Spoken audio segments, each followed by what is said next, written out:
gracias al Señor la oportunidad que Él nos da de estar una vez más para aprender de su palabra, ¿cierto? Y hoy comenzamos el estudio sistemático de una nueva epístola que es la epístola de Pablo a los Colosenses. Así que yo le invito a que pueda buscar en su Biblia Colosenses capítulo 1. Colosenses capítulo 1, y vamos a leer desde el versículo 1 al 8. El título del mensaje de hoy se llama La verdad del Evangelio. Colosenses capítulo 1, versículos 1 al 8. Gracias. Damos lectura en el nombre de nuestro Señor Jesucristo. Dice: Pablo, apóstol de Jesucristo por la voluntad de Dios, y el hermano Timoteo, a los santos y fieles hermanos en Cristo que están en Colosas, gracia y paz sean a vosotros de Dios nuestro Padre y del Señor Jesucristo.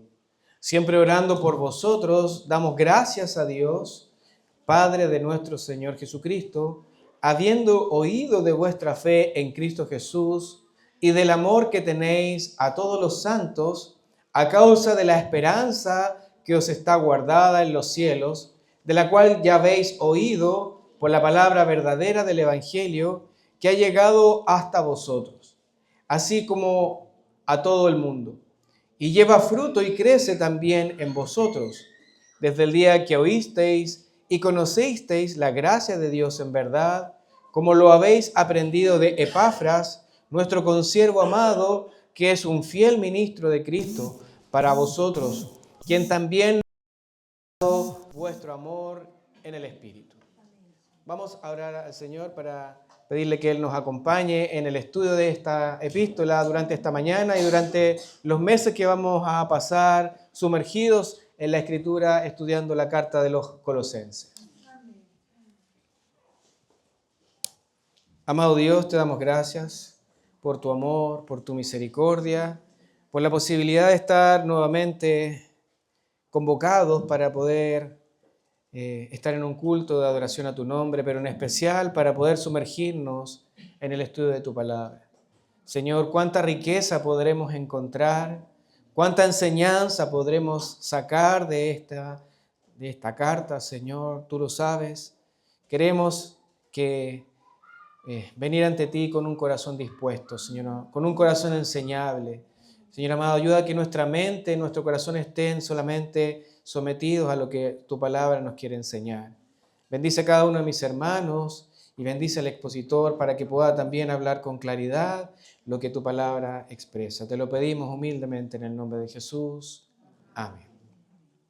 Bueno, para nosotros es un gozo iniciar una nueva carta, entendiendo que es una carta que está tan vigente por los problemas que podemos encontrar en nuestra época, y como lo hacemos en cada inicio de algún libro de la Escritura que vamos a estudiar, vamos a dar un contexto general para entender el por qué se escribe esta carta, ¿cierto? ¿Quién es el autor? ¿Quiénes son los destinatarios?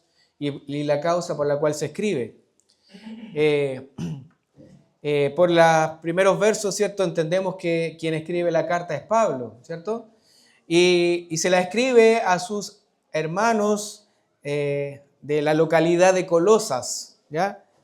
La ciudad de Colosas era una ciudad del Asia Menor, a unos 160 kilómetros aproximadamente de la localidad de Éfeso. Éfeso estaba en la costa occidental, poniente, y Colosas estaba más hacia el interior, en lo que hoy día podríamos decir que es Turquía, ¿ya? Su población era una población primordialmente gentil, pero existía una población judía considerable, lo que nos hace pensar ya cuáles eran las ideologías que podían estar contaminando o influenciando a la iglesia en Colosas. Y algo interesante es que, si bien es Pablo quien escribe la carta, La iglesia de Colosas no fue una iglesia plantada por Pablo. Y lo sabemos por lo que dice Colosenses capítulo 2, 1, dice, porque quiero que sepáis cuán gran lucha sostengo por vosotros y por los que están en la Odisea y por todos los que nunca han visto mi rostro. Por lo tanto, es una iglesia que él no plantó, ¿ya? Entonces, haciendo un análisis del recorrido de Pablo, ¿cierto? Entendemos que Pablo tenía un ministerio evangelista. Era un ministerio en el que él recorría distintas ciudades y predicaba el evangelio y plantaba iglesias. Ese era su ministerio, ¿ya? Sin embargo, al final de su segundo viaje misionero, cuando él iba de vuelta hacia Jerusalén para llevar la ofrenda de los corintios, los hermanos de Éfeso le pidieron que se quedara para enseñarles. Y él le dijo, no puedo porque tengo que cumplir con esta obligación, pero voy a volver en un tercer viaje. Y es así que lo hace y vuelve a Éfeso. Y es en ese lugar que hace algo inédito que no había hecho antes en su ministerio, y que es quedarse con los efesios por espacio de 2 años, ¿ya? Inicialmente predicaba en la sinagoga, pero el evangelio, confrontando a los judíos, rápidamente lo expulsaron de la sinagoga y se quedó enseñando y discipulando en la casa de uno que se llamaba Tirano, o de la escuela de uno que se llamaba Tirano. El pastor Josías Grauman dice, es un excelente nombre para un profesor, ¿cierto? Y eso lo hizo por espacio de 2 años, y en especial entrenando a hombres para ir y para plantar iglesias. Fíjese ahí en Hechos 19, 9, la segunda parte del versículo y el versículo 10 dice, se apartó Pablo de ellos y separó a los discípulos discutiendo cada día en la escuela de uno llamado Tirano. No era una enseñanza semanal ni mensual, era una enseñanza todos los días. Y así continuó por espacio de 2 años, de manera, y aquí está lo interesante, de que todos los que habitaban en Asia, judíos y griegos, oyeron la palabra del Señor Jesús. Por lo tanto, no era solamente un ministerio para los efesios, sino que todos los que eran de alrededor iban a este primer instituto bíblico en la casa de Tirano, ¿cierto?, para aprender la enseñanza de primera fuente de Pablo. Y Pablo está enseñando diariamente en esta ciudad, en esta escuela, y toda Asia llegó a conocer el evangelio por lo que Pablo estaba haciendo. Y al parecer, hombres de Colosas fueron hasta allá y fueron entrenados para luego volver y plantar una iglesia. Y el primero de ellos fue Epafras, ya que está mencionado en nuestro texto hoy día, quien conoció el evangelio, conoció a Pablo en Éfeso, se entrenó con Pablo y se devolvió a Colosas para plantar la iglesia. Y si usted ve en el versículo 7 de nuestro texto, dice que él fue su pastor fundador, dice, como lo habéis aprendido de Epafras, nuestro consiervo amado, que es un fiel ministro de Cristo para vosotros. Entonces entendemos que esta es una iglesia la cual no fundó Pablo, ¿cierto?, sino que la fundó un hermano entrenado por él. Y la pregunta podría decir entonces, ¿por qué Pablo escribe la carta? ¿Ya? Y la respuesta es porque había una falsa enseñanza que estaba atacando el evangelio, amenazando tanto a la iglesia que Epafras tuvo que ir ahora a pedir ayuda hacia donde estaba Pablo y tuvo que visitarlo. Y ahora entendemos que Pablo no está en la localidad de Éfeso, en la escuela de Tirano, ya han pasado muchos años, ¿cierto? Recuerde usted que Pablo vuelve a Jerusalén, es aprendido, es apresado, está 2 años preso en Cesarea y él apela a César y en el camino hay un naufragio, ¿cierto? Hasta que llega hasta ese lugar y está preso en una casa, ¿cierto?, encadenado a un soldado romano, ¿ya? Y es en estas circunstancias es que Pablo empieza a escribir una serie de cartas, ¿cierto?, que son las llamadas cartas de la prisión, las cuales ya hemos estudiado, como la carta de Filipenses, la carta de los Efesios. Hoy día, por misericordia, comenzamos la carta de Colosenses y hay una cuarta carta que es la carta de Filemón, ¿ya? Y estas dos cartas, la de Colosenses y la de Filemón, ¿cierto? Están dirigidas a la misma ciudad porque Filemón era uno de los hermanos que ponían a disposición su casa para que estuvieran en la iglesia de Colosa reunida, ¿ya? Y es un hermano quien transporta la carta, un hermano que a lo mejor puede pasar muy desapercibido, muy de bajo perfil, pero es quien lleva la carta inspirada, ¿cierto? Que es el hermano Tíquico, que sale mencionado ahí en nuestros textos, ¿cierto? Quien lleva la carta a los colosenses y lleva también la otra carta, la carta de Filemón, para que fuese entregada. Entonces, la pregunta es, ¿cuál es esta falsa enseñanza que los colosenses estaban enfrentando? Bueno, Pablo no lo dice explícitamente, pero entendemos a la luz del refuerzo y de la enseñanza que hace a través de su carta, es que había una herejía que decía que Cristo era insuficiente y en la opinión de los locales, la salvación era Cristo más algo más. Era Cristo más el conocimiento, ¿cierto? Y los herejes de Colosas de alguna manera negaban la humanidad de Cristo, pues consideraban que la materia era algo malo y la enseñanza también negaba la divinidad de Cristo.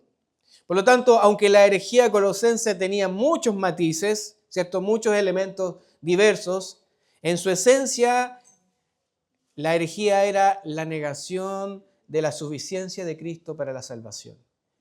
Negaban la suficiencia de Cristo para la salvación. Por tanto, es de esperarse que el tema central de la carta de los colosenses sea la suficiencia de Cristo, ¿cierto? Y como ya lo hemos aprendido, y en esto para que usted ya tenga una idea clara cada vez que usted abra la carta de los colosenses, ¿cierto? Lo aprendimos en el libro de los Efesios, que Pablo cuando escribía la carta de los Efesios, la primera parte era una parte doctrinal y la segunda parte era una parte práctica. Bueno, en la carta de los Colosenses, los primeros 2 capítulos son capítulos doctrinales, ¿ya? Y los segundos 2 capítulos son capítulos prácticos, de aplicación de lo que Pablo está enseñando. Y por lo tanto, esta semana comenzamos con la primera parte del capítulo 1 y entendemos que esta es una enseñanza doctrinal, ¿cierto? En la que Pablo nos muestra la verdad del Evangelio. Las Escrituras se refieren al Evangelio de distintas maneras, como el Evangelio de la gracia de Dios, por lo que leemos en Hechos 20:24, como el Evangelio de su Hijo, como en Romanos 1:9, el Evangelio de Cristo en 1 Corintios 9:12, o como el Evangelio de Dios en Romanos 15:16, el Evangelio de la paz en Efesios 6:15, el Evangelio eterno en Apocalipsis 14:6.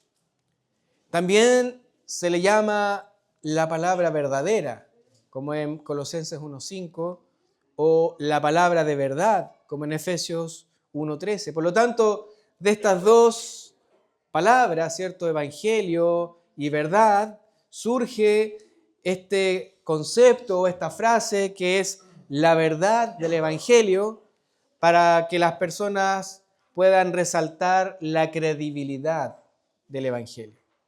Y aunque muchos lo utilizan con ligereza, la verdad del Evangelio es una realidad. Y ya hemos entendido que la palabra Evangelio deriva, o su significado es buenas nuevas o buenas noticias, ¿cierto? En el griego clásico se usó para, con frecuencia, hablar de las victorias logradas en las batallas. Recuerdo cuando nuestro hermano Mauricio nos explicaba, ¿cierto? Cuando había un vigía mirando hacia el horizonte, esperando encontrar esas noticias de los hombres que habían ido a la batalla, y si el mensajero traía, ¿cierto?, buenas noticias y levantaba el polvo de las calles, esas eran las buenas noticias de la victoria en la batalla. Por eso es que Pablo dice, benditos los pies de los que anuncian el Evangelio de la paz, ¿cierto? Por lo tanto, el Evangelio consiste en las buenas nuevas de la victoria de Jesús sobre Satanás, sobre el pecado y la muerte. Y es en 1 Corintios 15, 1, 4, donde podemos encontrar un resumen del contenido histórico del Evangelio. Dice así: además os declaro, hermanos, el Evangelio que os he predicado, el cual también recibisteis, en el cual también perseveráis, por el cual asimismo, si retenéis la palabra que os he predicado, sois salvos, si no creísteis en vano. Porque primeramente os he enseñado lo que asimismo recibí, que Cristo murió por nuestros pecados, conforme a las Escrituras, y que fue sepultado y que resucitó al tercer día, conforme a las Escrituras. Por lo tanto, el Evangelio son las buenas nuevas de la muerte de Cristo para el perdón de nuestros pecados y de la resurrección de los muertos para que los que crean tengan vida eterna. Y este maravilloso Evangelio es lo que motiva a Pablo a enunciar lo que expresa en los versículos 3 al 8, el agradecimiento a los hermanos de Colosa. Fíjese usted, y yo pensaba lo siguiente: el gozo para nosotros es ver la respuesta del Evangelio en un alma, ¿cierto? Qué hermoso es ver cuando un alma se le predica el Evangelio y esa vida empieza a cambiar y ser transformada, ¿cierto? Pero piense lo siguiente: Pablo estuvo 2 años en una escuela enseñando y después se fue preso. No supo qué pasó con esos hombres que entrenó. ¿Dónde estaban esos que entrenó? No supo.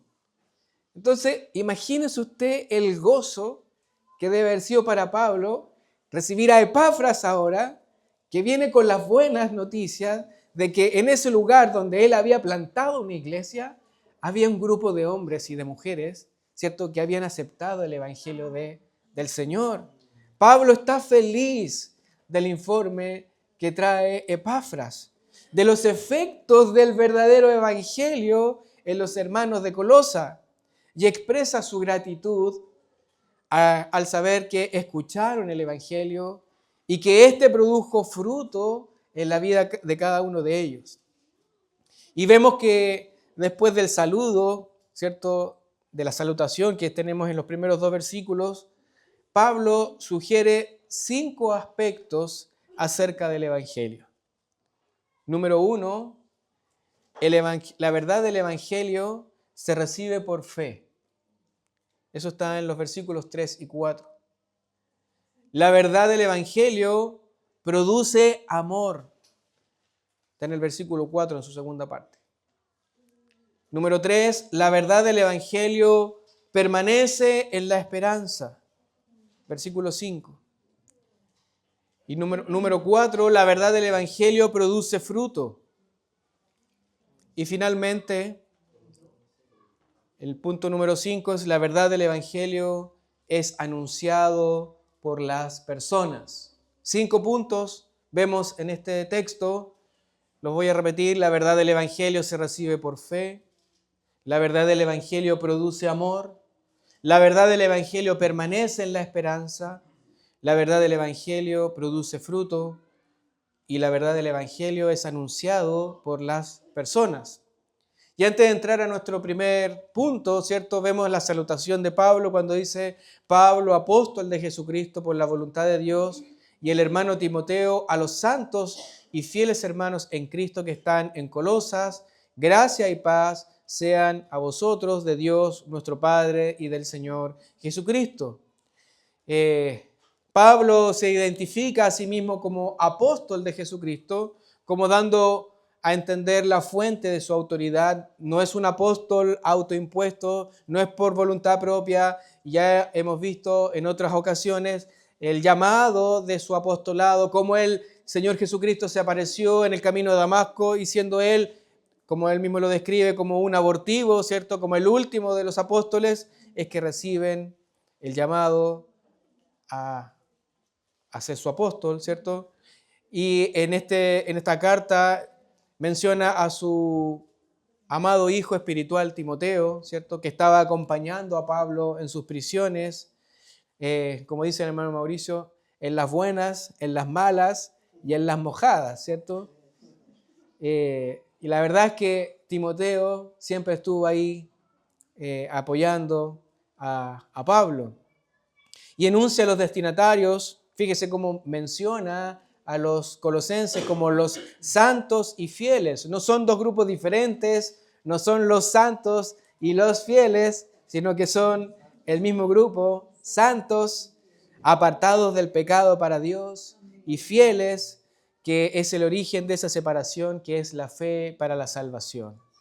Por lo tanto, ya teniendo claro quién es el que escribe y quién es el que recibe, vamos a nuestro mensaje, que es que la verdad del Evangelio se recibe por fe. Ese es nuestro primer punto. Dice, siempre orando por vosotros, damos gracias a Dios Padre de nuestro Señor Jesucristo, habiendo oído de vuestra fe en Cristo Jesús. Por lo tanto, ponga en su mente el contexto de que Pablo está recibiendo a Epafras, quien le trae un problema, pero no es que se queda con el problema en su primera parte de la carta, sino que él da gracias a Dios por los hermanos. Fíjate cómo Pablo agradece, ¿ya? Él no le da gracias a los hermanos, ¿cierto? No le da gracias por el trabajo que hicieron, le da gracias a Dios. Gracias a Dios. Pablo reconoce que quien merece nuestra gratitud es Dios, pues la salvación es un don que solamente proviene de Él. Es interesante que aunque las virtudes espirituales de aquellos cristianos, ¿cierto?, eran muchas, no los alaba a ellos, sino que como si fuesen los que consiguieran aquellas vidas ejemplares, no, empieza el escrito dando gracias a Dios, quien hace posible todas las cosas. Por lo tanto, es una enseñanza para nosotros, ¿cierto?, que cuando usted es bendecido por un hermano, ¿cierto?, por un mensaje predicado o por una alabanza entonada, usted no va a ir a decir, ¡oh, qué lindo cantaste!, sino que tiene que ir a decirle, doy gracias a Dios porque fuiste un instrumento en sus manos y que a través de tu alabanza que cantaste, Él bendijo mi vida. Se da cuenta que ahí usted no le está levantando el ego al hermano, sino que lo que está haciendo es alabar a Dios, agradecer a Dios. Por lo tanto, Pablo, agradecido con Dios por su fe en Jesucristo, por lo tanto, entendemos, ¿cierto?, la obra de Dios en la vida de nuestros hermanos colosenses. La fe por la que Pablo agradece a Dios no es una fe cualquiera o una creencia religiosa, sino que es una fe que ha sido depositada, que ha sido instruida y descansa y actúa en Cristo, ¿ya? La verdadera fe en Cristo Jesús es la que vive en el ámbito del poder de Jesucristo. No solo es una fe salvadora, sino que es una fe dinámica. Es una fe que actúa, como dice Santiago 2, 1, 7. La fe verdadera siempre va unida a la obediencia. De hecho, Pablo define la salvación como obediencia a la fe. Mire lo que dice ahí en Romanos 16, 26, dice, pero que ha manifestado ahora y que por las escrituras de los profetas, según el mandamiento del Dios eterno, se ha dado a conocer a todas las gentes para que obedezcan a la fe. Por lo tanto, entendemos que cuando la fe es depositada en nosotros, ¿cierto?, y hay un cambio de nuestra naturaleza, esa fe es para obedecer. Por lo tanto, el llamamiento del Evangelio es respondido no como una mera invitación, sino como la respuesta en obediencia a un mandamiento que ha sido determinado. En Hechos 17:30 dice, pero Dios, habiendo pasado por alto los tiempos de ignorancia, ahora manda a todos los hombres en todo lugar que se arrepientan. Por lo tanto, la fe depositada en el Salvador, que justifica al pecador, lo traslada, le cambia la naturaleza, ¿cierto? Lo traslada ahora a una esfera de obediencia. De modo que la vida desobediente antes de creer se convierte ahora en una vida de obediencia por la regeneración. Estudiábamos o analizábamos esto en los jóvenes, ¿cierto? Porque hubo una pregunta ahí entre medio de que algún incrédulo puede decir, bueno, si Él es soberano, yo puedo seguir haciendo lo que quiero, ¿cierto? Pero cuando la vida del hombre es regenerada, no solamente cambia su condición espiritual, sino que cambia también su disposición para aceptar y obedecer la palabra del Señor. Mire lo que dice 1 de Pedro 1:2. Elegidos según la presencia de Dios, Padre, en santificación del Espíritu, para obedecer y ser rociados con la sangre de Jesucristo, gracia y paz os sean multiplicadas. Dios nos escogió antes de la fundación del mundo, ¿cierto? No por sus méritos, sino solo por gracia, ¿cierto? No porque usted iba a responder satisfactoriamente al llamado del Evangelio, no porque usted iba a hacer buenas obras después que fuese elegido por Dios, no, ¿cierto? Sino que es una obra que es hecha solamente de parte de Dios y por gracia, y fuimos elegidos, como dice Pedro, para obedecer. Fíjese usted lo que dice, elegidos según la presencia de Dios, ¿cierto? ¿Pero para qué? Para obedecer. Para eso fuimos elegidos, para someternos a lo que dice nuestro Padre, a lo que Él nos enseña en la Escritura, no para seguir nuestra vida antigua, ¿cierto? Como decía Pablo, perseveraremos en el pecado para que la gracia abunde de ninguna manera, ¿cierto? Aquella fe que conduce a la regeneración, ¿cierto? O que es producida después de la regeneración, produce también un cambio de mentalidad. De modo que equivale al abandono de la vieja vida para vivir ahora una nueva vida, una vida de obediencia. La santidad en todas sus esferas, en todos sus modos, es una evidencia de la verdadera fe. La fe conduce a una dependencia del Señor, que consiste en vivir en la fe. Como lo dice Pablo en Gálatas 2:20, con Cristo estoy juntamente crucificado y ya no vivo yo, mas vive Cristo en mí. Yo renuncié a mi yo renuncié a mi ego, yo sacrifiqué y morí con Cristo y ahora ya no vivo yo para mis deseos, sino que vive Cristo en mí. Muchas veces los creyentes somos capaces de definir la fe, ¿cierto? Y algunos se saben hasta una definición de memoria. Pero muchos son incapaces de vivir la fe. Lo que agrada a Dios no son los conocimientos intelectuales, sino es una vida consistente, una vida que dependa continuamente de Él. Como dice Pablo en Filipenses 1:21, porque para mí el vivir es Cristo y el morir es ganancia. Por lo tanto, la pregunta inmediata que podríamos hacernos es, ¿cómo es nuestra fe? ¿En qué está basada mi fe? ¿Es una fe obediente? ¿Es una fe solamente profesante?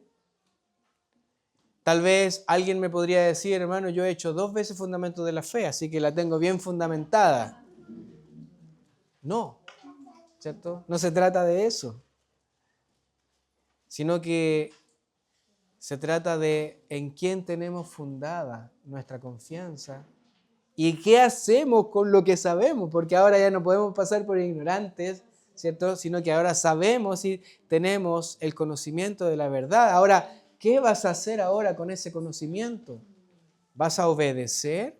Así como lo hicieron los hermanos de Colosas. Una fe verdadera no existe en el vacío, siempre resulta en una vida transformada, y eso nos lleva a nuestro segundo punto, que el Evangelio de verdad produce amor. Mire lo que dice el versículo 4, y del amor que tenéis a todos los santos.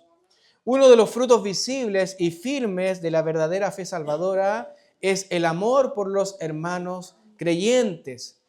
Jesús lo dijo, ¿cierto? En San Juan 13 dice, un mandamiento nuevo os doy, que os améis unos a otros, como yo os he amado, que también os améis unos a otros. En esto conocerán que sois mis discípulos, si tuviereis amor los unos con los otros. Y el mismo autor del Evangelio lo recalca en sus cartas, en su primera epístola. Juan dice, 1 Juan 3:10, en esto se manifiestan los hijos de Dios y los hijos de Satanás. Todo aquel que no hace justicia y que no ama a su hermano, no es de Dios. Y en el versículo 14 y 15 del mismo capítulo dice, nosotros sabemos que hemos pasado de muerte a vida en que amamos a los hermanos. Fíjense lo trascendente de el cambio de naturaleza en la forma en la cómo la expresamos, ¿cierto? En que ahora amamos a los hermanos. El que no ama a su hermano permanece en muerte. Todo aquel que aborrece a su hermano es homicida y sabéis que ningún homicida tiene vida eterna permanente en él. Por lo tanto, un verdadero hijo de Dios amará a sus hermanos creyentes.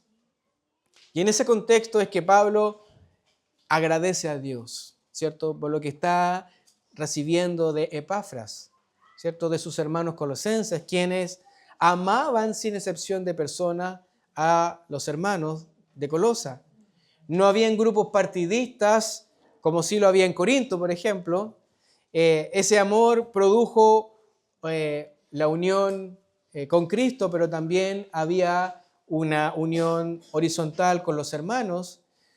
Y ese amor no es solo emoción, sino que es un amor sacrificial, es un amor de servicio, de servir a nuestros hermanos, ¿cierto? Y Cristo nos da ejemplo de ello cuando Él dice a sus discípulos que como había amado a los suyos que estaban en el mundo, los amó hasta el fin, ¿ya?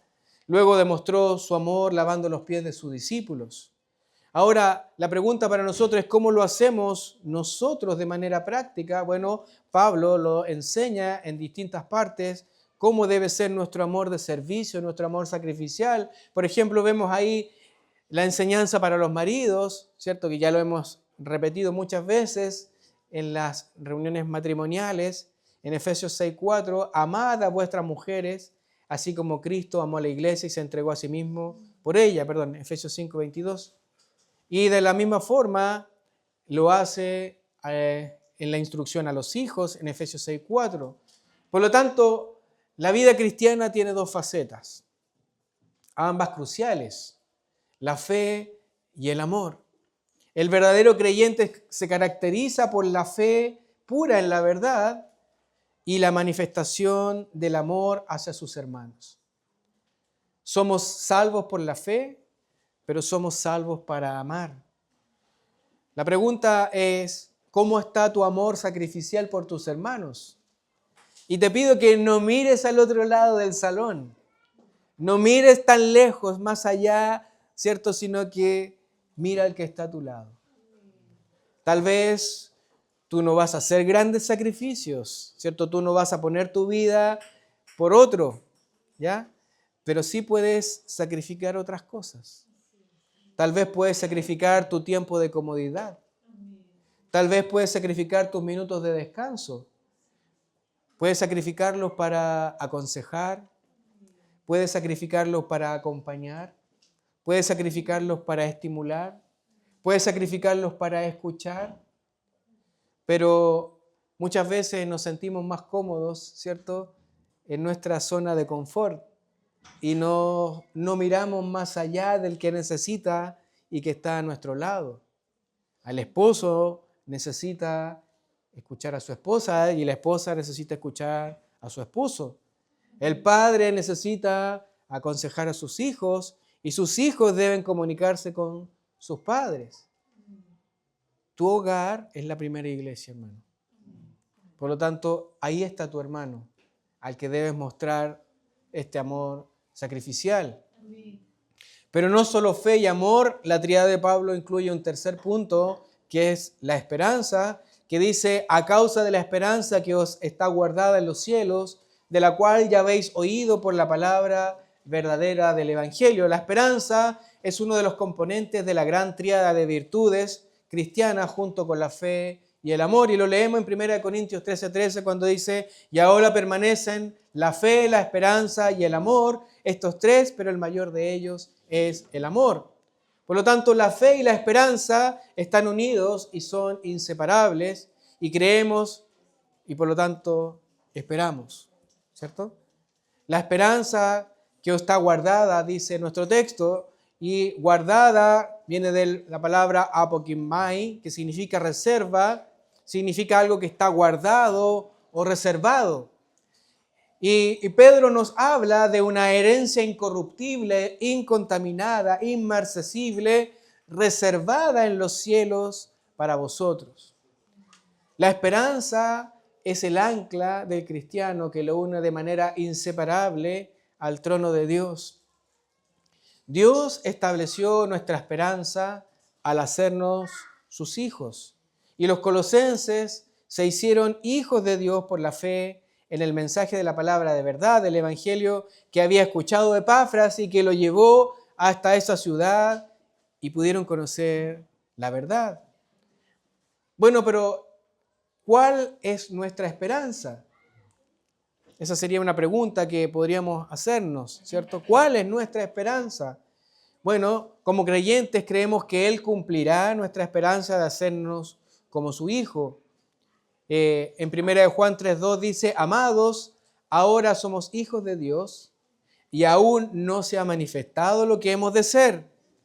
Pero sabemos que cuando Él se manifieste, seremos semejantes a Él porque le veremos tal como Él es.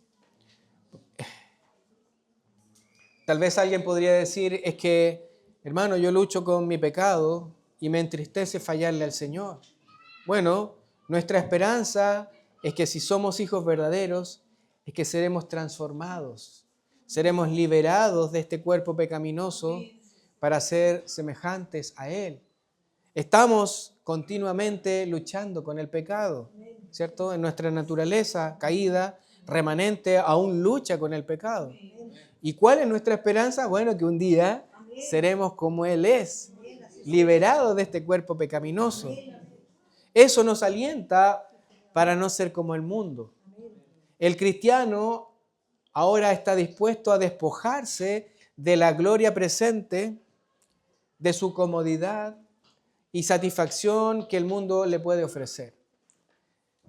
¿Cuál es el objetivo? Su esperanza de disfrutar la gloria futura en Cristo Jesús. Tal vez uno de los ejemplos bíblicos más gráficos fue el de Moisés, ¿cierto? Quien renunció a la realeza, a todos esos privilegios de estar en la casa del faraón y mezclarse con sus hermanos judíos, ¿cierto? Para poder cumplir la obra del Señor. Y la única motivación era tener su vista en Cristo, en aquel que iba a devenir. La pregunta es, ¿por qué los cristianos estamos dispuestos a hacer tales sacrificios? Bueno, la respuesta es porque nuestra esperanza se basa en la fe de que el futuro traerá cosas mejores que las presentes. Mire lo que dice Pablo en Romanos 8:18, pues tengo por cierto que las aflicciones del tiempo presente no son comparables con la gloria venidera que en nosotros ha de manifestarse. Esa es nuestra esperanza. Esa es nuestra esperanza. Al igual que Moisés, los creyentes aguardan una esperanza que está en los cielos. Vivimos con los ojos puestos en la eternidad, sabiendo que nuestra ciudadanía no es de este mundo, sino que nuestra ciudadanía está en los cielos. Servimos al Señor sacrificando las cosas presentes para reservarnos para un tesoro reservado para nosotros en el cielo. Como Pablo, dejamos de lado nuestros privilegios para obedecer la voluntad de Dios y para disciplinarnos a nosotros mismos a fin de ganar una corona incorruptible. La pregunta es, ¿estás dispuesto a sacrificar esos privilegios por la esperanza venidera? O la pregunta más específica es, ¿cuánto estás dispuesto a transar? ¿Estás dispuesto a transar solo una parte o vas a renunciar a todo? Todo corazón regenerado se rinde a la voluntad de su Señor y eso lleva fruto. Y nos lleva esto al cuarto punto, que la verdad del Evangelio produce fruto. Versículo 6 dice que ha llegado hasta vosotros, así como a todo el mundo, y lleva fruto y crece también en vosotros desde el día que oísteis y conocisteis la gracia de Dios en verdad. El Evangelio es una realidad viva, no es algo que no produzca un efecto, al contrario, se expande y lleva mucho fruto. En Hebreos 4:12 leemos, porque la palabra de Dios es viva y eficaz. ¿Qué significa esto? Bueno, que cuando el Evangelio entra en un corazón que está preparado por Dios, este corazón no se queda impávido, sino que produce fruto. ¿Recuerda la parábola del sembrador? Cuando el sembrador salió a sembrar, dice que la semilla cayó en distintos tipos de tierra, pero la única tierra que produjo fruto es aquella que era considerada buena tierra, ¿cierto? Es la única que germinó y dio fruto. Por lo tanto, el Evangelio produce fruto tanto en la transformación interna de los individuos como personas individuales, pero también en el crecimiento externo de la iglesia. Ambas realidades interactúan. ¿Cómo es esto? Bueno, el crecimiento espiritual de los individuos, de alguna manera, hace que impacten, ¿cierto?, a los incrédulos que están afuera, y si son hijos de Dios que aún no han sido llamados, son atraídos, ¿cierto? Es la forma que tenemos de predicar.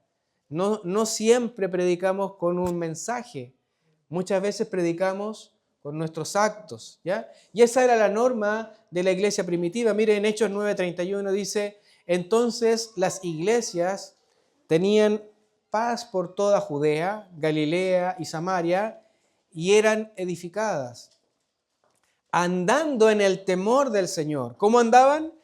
En el temor del Señor. Y se acrecentaban fortalecidas por el Espíritu Santo. ¿Qué producía el andar en el temor del Señor? Su crecimiento, tanto espiritual, individual, como también en número.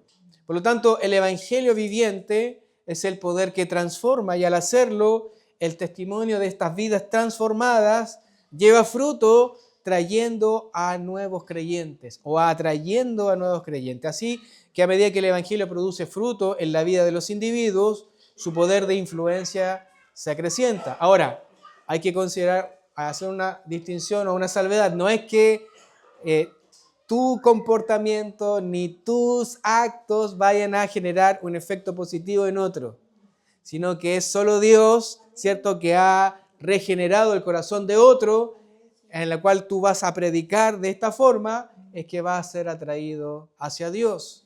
¿Ya? Porque alguien podría arrogarse a sí mismo, ¿cierto?, que por mis actos y por mis hechos y por mis palabras, no es así, sino que es solamente por la obra del Señor. Por lo tanto, en lo individual, el propósito de Dios es que el creyente lleve fruto, más fruto y mucho fruto, según Juan 15:2, ¿cierto? Por lo tanto, el fruto visible en nuestro pasaje de hoy tiene que ver con la fe, la esperanza y el amor. Sin duda, esto abarca todo el fruto del Espíritu, pero es lo que está enfatizado en nuestro texto. Y ese fructificar comenzó para los colosenses desde el día que lo oísteis, desde el día que fue escuchado, desde el día en que fue instruido y produjo fruto en ellos. Pablo dice, porque no me avergüenzo del Evangelio, porque es poder de Dios para salvación a todo aquel que cree, al judío primeramente y también al griego. Por lo tanto, no son tus palabras, no es tu Evangelio, es el Evangelio verdadero el que produce fruto en el corazón que ha sido regenerado. Y eso nos lleva a nuestro último punto, que la verdad del Evangelio es anunciado por las personas. En los versículos 7 y 8 dice, como lo habéis aprendido de Epafras, nuestro consiervo amado, que es un fiel ministro de Cristo para vosotros, quien también nos ha declarado vuestro amor en el Espíritu. Y aunque la salvación solo se alcanza por la gracia de Dios, Él usa a las personas como instrumentos de su gracia. Jesús les dijo a sus discípulos en Hechos 1:8 que serían sus testigos mediante el poder del Espíritu Santo.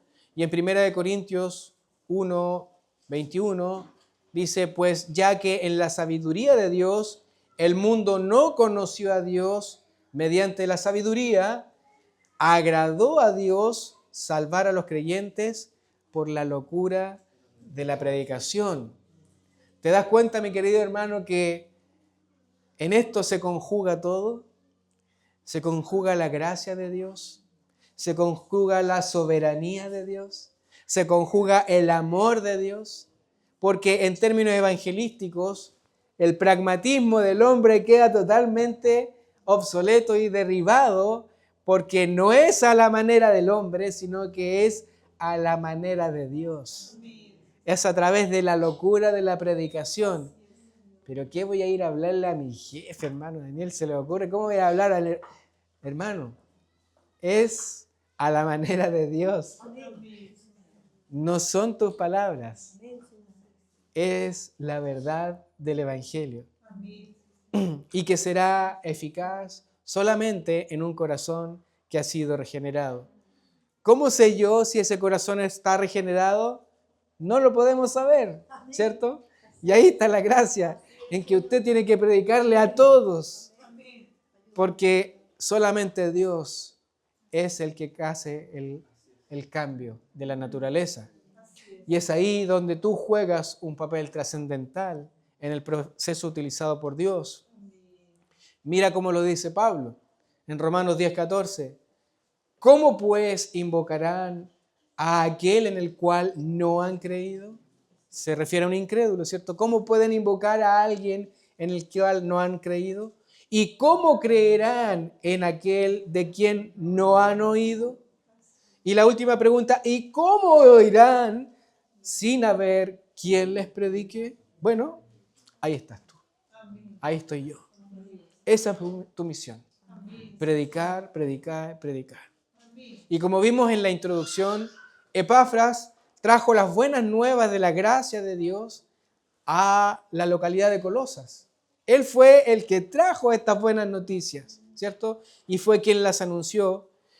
Y ya hemos visto cómo Pablo, ¿cierto?, se mira a sí mismo como siervo, como doulos, ¿cierto?, como esclavo de Cristo. Y ahora él dice, y fíjate cómo hace el nexo con Epafras al referirse como su consiervo. La palabra es sundulos, ¿cierto?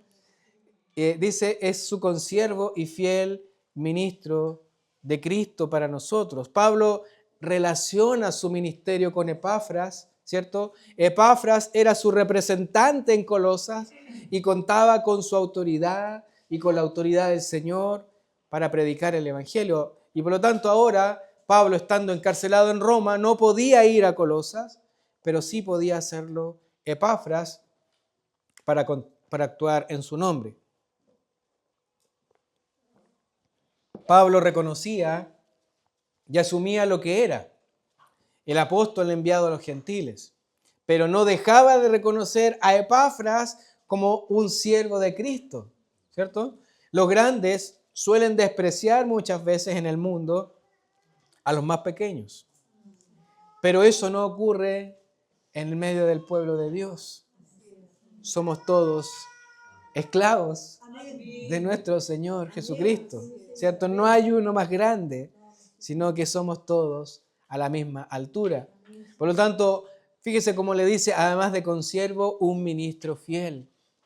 El apóstol está haciendo notar en la identificación con Epafras que como consiervo suyo, lo que predicó y lo que enseñó era el evangelio y la enseñanza fiel. Ahora, ¿qué conclusión lógica o qué implicancia podríamos sacar de este texto? Bueno, es claro que cuando quien ministra y predica es fiel al Señor y honra su palabra, los creyentes que son formados como consecuencia de ese ministerio también son fieles y conducen conforme a la voluntad de Dios establecida en su palabra. La última frase del texto es, quien también nos ha declarado vuestro amor en el Espíritu. Es fácil apreciar que en la iglesia de Colosas había problemas y que el apóstol trata durante el desarrollo de su carta. Pero fíjate cómo Pablo comienza. Epafras probablemente le trajo la información, ¿cierto?, a Pablo.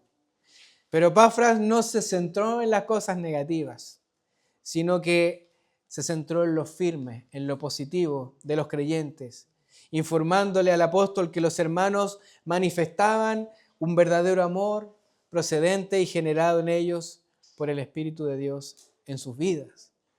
Eso es lo que dice Pablo al escribir su carta.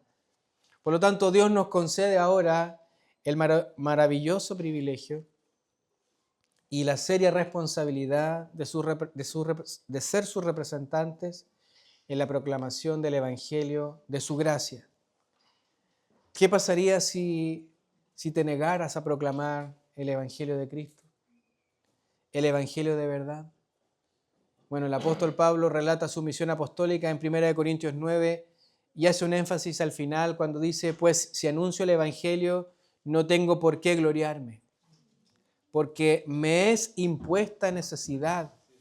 Y ay de mí si no anunciare el Evangelio. Por lo tanto, la pregunta es, ¿tú anuncias el Evangelio de verdad? ¿Sientes el peso de proclamar su palabra, de defenderlo con argumentos sólidos y firmes? Recuerda que somos la iglesia de Cristo y que debemos ser columna y baluarte de la verdad. Por lo tanto, para finalizar, recordar las palabras de Jesús que nos muestran el valor relativo del Evangelio. Y lo vemos graficado en un hombre que trabajaba en un campo y que se encontró con un tesoro y que lo vendió todo por lograr adquirir ese campo donde estaba escondido ese tesoro. También vemos a otro, un mercader de perlas preciosas, ¿cierto?, que era entendido y andaba siempre buscando esa perla que era de gran precio, hasta que la encontró y de la igual forma vendió todo porque quería obtener esa perla de gran precio. Estas dos parábolas de alguna manera realzan el valor relativo de ese gran tesoro que se llama el Evangelio.